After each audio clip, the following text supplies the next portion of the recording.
மறுசீரமைப்பு விவகாரத்தில் கூட்டு நடவடிக்கை குறித்து சென்னையில் வரும் 22ஆம் தேதி ஆலோசனை.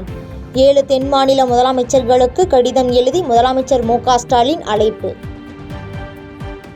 அதிமுக செயல் வீரர் கூட்டத்தில் முன்னாள் அமைச்சர் மா.பா. பாண்டியராஜனுக்கு ராஜேந்திர பாலாஜி பகிரங்க மிரட்டல். தன்னை மீறி விருதுநகரில் ஏதாவது செய்ய முயன்றால் தொலைத்து விடுவேன் என எச்சரித்ததால் பரபரப்பு.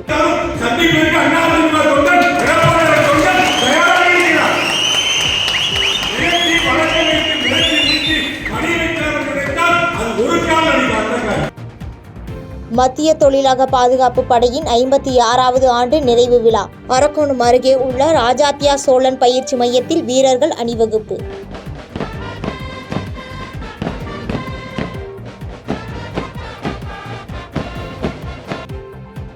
ஐந்து ஆண்டுகளில் 20% அளவிற்கு சிறிய மளிகை கடைகள் மூடப்பட்டுள்ளன. வணிகர்களுக்கான நலத்திட்டங்களை எளிமையாக்குவதற்கு வணிகர் சங்கங்களுடன் சென்னை மாநகராட்சி பேச்சுவார்த்தை.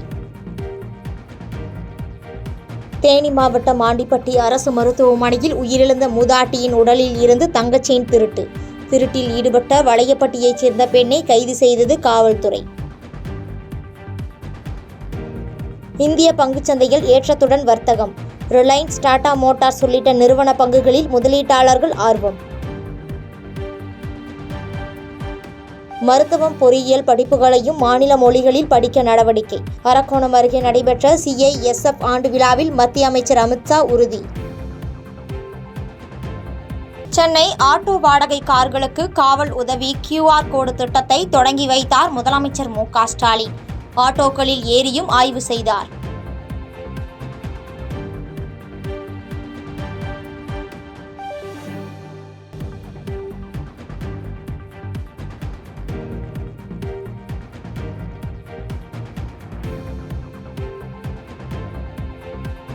மாணவர்களை கட்டாயப்படுத்தி கையெழுத்து பெற்றால் கடும் நடவடிக்கை எடுக்கப்படும். மும்மொழி கொள்கைக்கு ஆதரவாக மாணவர்களை கட்டாயப்படுத்தி கையெழுத்து வாங்குவதாக எழுந்த புகாரில் அமைச்சர் அன்பில் மகேஷ் எச்சரிக்கை. ஸ்கூல் உள்ளுக்கு போகிற பிள்ளைங்கள்லாம் கையை பிடிச்சி இழுத்து இந்த கையெழுத்து போடு அப்படின்னு சொல்கிறதெல்லாம் ஒரு துறையின் அமைச்சராக நான் வன்மையாக இதை நான் கண்டிக்கிறேன். நீங்கள் ஒவ்வொரு இடத்துல நீங்கள் கையெழுத்து வாங்க போகும்போது அவங்களா வந்து போட்டாங்க, போடுங்க, நாங்கள் அது யாரும் நாங்கள் தடுக்கலை. ஆனால் போகிற பிள்ளைங்களா வா இங்கே வந்து கையெழுத்து போடு அப்படின்னு சொல்கிறது அப்படிங்கிறதே வந்து பள்ளிக்கூடத்துக்கு நுழையக்கூடிய எங்களுடைய பிள்ளைகளை வந்து நீங்கள் வந்து த்ரெட்டன் பண்ணக்கூடியதாகத்தான் இது அமைகிறது. பெரம்பலூர் அருகே அருள்மிகு ஸ்ரீ மதுரகாளியம்மன் திருக்கோவிலில் சுவாமி தரிசனம் செய்த புதுச்சேரி மாநில தலைவர் ரெங்கசாமி.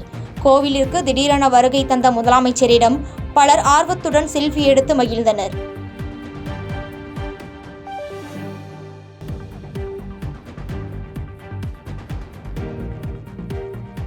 அரக்கோணம் வந்த அமித்ஷாவை வரவேற்று ஒட்டப்பட்ட சுவரொட்டிகளில் நடிகர் சந்தான பாரதி படம். பாஜக மாநில நிர்வாகி சார்பில் ஒட்டப்பட்ட போஸ்டர்களால் பரபரப்பு. கோவையில் 5 நாட்களுக்கு முன் ஆட்டுக்குட்டிகளை வேட்டையாடிய சிறுத்தை மீண்டும் அதே வீட்டிற்கு வந்ததால் பரபரப்பு. சிறுத்தையை கூண்டு வைத்து பிடிக்கும் முயற்சியில் வனத்துறையினர் தீவிரம். தஞ்சையில் உள்ள புற்றுமாரியம்மன் கோயில் குடமுழக்கு விழா கோலாகலம். யானை மேல் புனித நீர்க்குடம் எடுத்து வந்து 1000க்கும் மேற்பட்ட பெண்கள் முளைப்பாரி ஊர்வலம்.